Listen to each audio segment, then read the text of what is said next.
seru, lucu, tapi juga penuh makna. Drama ini menceritakan bagaimana sebuah pengadilan bisa berubah menjadi tempat yang penuh keanehan dan kelucuan. Sebelumnya, izinkan saya memperkenalkan para tokoh dalam drama ini. Saya Hanifah Arfaputri sebagai moderator. Saya Kayla Halina sebagai tukang pedati. Sosok sederhana yang menuntut keadilan. Saya Nabila Nur Amalina sebagai pembuat jembatan. Yang merasa tidak bersalah tapi disalahkan. Saya Melvina Artati sebagai pembantu kurus. Yang tiba-tiba disalahkan. Saya Arumi Faiha sebagai penjual kayu. Yang menyalahkan pembantunya. Saya Ridho Ahmad Agustian sebagai hakim. Pengadil yang agak unik. Saya Muhammad Arya sebagai tukang kayu. Si ahli kayu yang pandai beralasan. Saya Ahmad Yasin sebagai pengawal. Yang setia tapi sering kena marah. Dan saya Kayla Halina lagi sebagai pembantu gemuk. Baiklah, gimana sih akhir dari drama anekdot yang penuh kelucuan dan keanehan ini? Yuk kita saksikan sama-sama drama anekdot Hukum Peradilan oleh kelompok 2. Selamat menyaksikan. Pada zaman dahulu, di suatu negara yang pasti bukan negara kita, ada seorang tukang pedati yang rajin dan tekun. Setiap hari, ia membawa barang dagangannya ke pasar dengan pedatinya. Di suatu pagi, ia melewati jembatan yang baru dibangun. Namun sayang, ternyata kayu yang dibuat untuk jembatan tersebut tidak kuat. Akhirnya, tukang pedati itu pun jatuh ke sungai.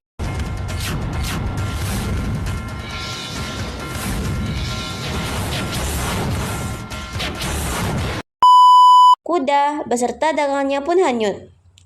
Suatu ketika, salah seorang warga merasa dirugikan. Dan ia pun langsung melapor ke meja peradilan. Yang mulia hakim, saya merasa dirugikan karena kejadian kemarin. Saya mohon si pembuat jembatan dituntut dan dihukum karena perbuatannya. Baiklah, permintaan Anda saya kabulkan. Pengawal, Siap Yang Mulia. bawa si tukang pembuat jembatan itu ke sini dan bawa dia ke sini. Baik Yang Mulia. Setelah beberapa jam kemudian, pengawal membawa si tukang pembuat jembatan. Si tukang pembuat jembatan tentu protes dan tidak terima. Ini Yang Mulia, yang pembuat jembatan itu. Silakan duduk. Apa salah saya yang mulia sehingga saya harus duduk di kursi pengadilan ini?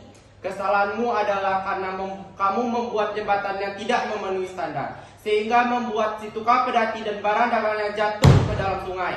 Maaf yang mulia, tapi saya membuat jembatan menggunakan kayu yang saya beli dari penjual kayu. Kayu tersebut berkualitas jelek.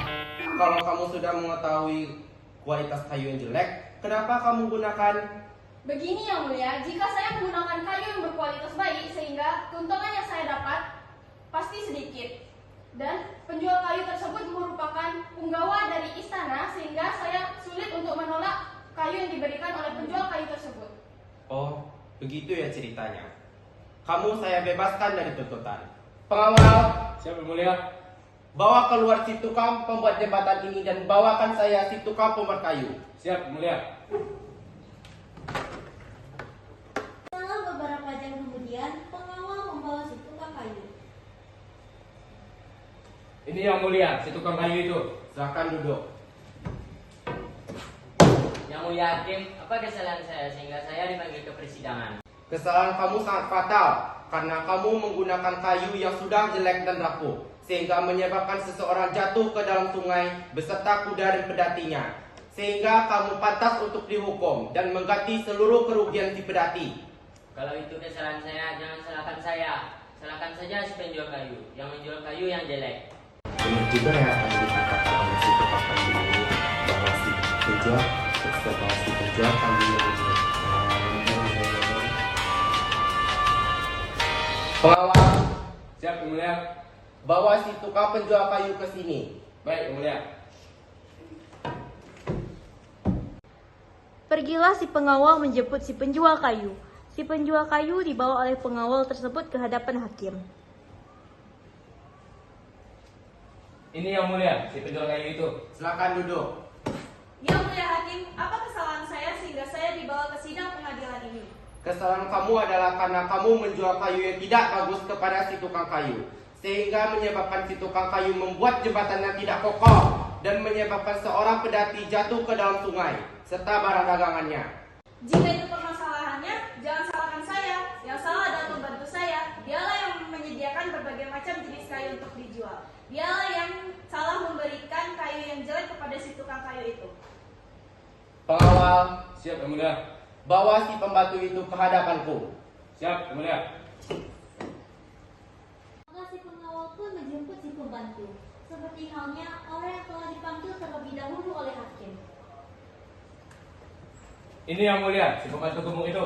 Silakan duduk. Yang Mulia Hakim, apa kesalahan saya sehingga dibawa ke sidang pengadilan ini? Kesalahan kamu adalah karena kamu menyediakan kayu yang tidak bagus kepada si tukang kayu, sehingga jembatan yang dibuatnya itu roboh dan tidak kokoh, yang menyebabkan seseorang kehilangan pedati dan kudanya. Itu Yang Mulia, itu Pengawal, bawa si pembantu ini ke dalam penjara dan Siap, suruh Yang Mulia. dia mengganti atas segala perbuatannya. Siap, laksanakan. Cepat-cepat. Lepaskan saya! Lepaskan saya! Hei, kamu! Setelah beberapa menit kemudian, pengawal kembali memasuki ruang persidangan dan menghadap sang hakim. Pengawal, apakah hukuman sudah dilaksanakan? Belum, Yang Mulia. Tugasnya susah sekali. Mengapa sulit? Bukankah kamu sudah biasa memenjarakan orang dan menyita uang orang? Siap, Yang Mulia. Yang gitu tuh badannya gemuk sekali dan tidak punya uang. Ah, kok kamu bego banget sih? Gunain dong akal kamu tuh. Cari pembantu si tukang kayu yang lebih pendek, kurang gizi, dan banyak uang. Siap, Yang Mulia. Setelah itu, si pengawal mencari pembantu si penjual kayu yang lain yang berbadan pendek, kurang gizi, dan juga punya uang. Ini Yang Mulia, pembantu yang kurus, kurang gizi dan pendek tapi banyak uangnya. Wahai hakim, apa kesalahan hamba sehingga harus dipenjara? Kesalahanmu adalah pendek, kurang gizi, dan punya uang. Coba kamu masuk penjara. Gak mau. Cepat, Gak mau. cepat. Saya enggak. Jangan. Setelah si pembantu yang berbadan pendek, kurus, dan punya uang itu dimasukkan ke penjara dan uangnya disita, sang hakim bertanya kepada kaya ramai yang menyaksikan pengadilan tersebut. Saudara-saudara semua, bagaimanakah menurut pandangan kalian? Apakah peradilan ini sudah adil? Adil.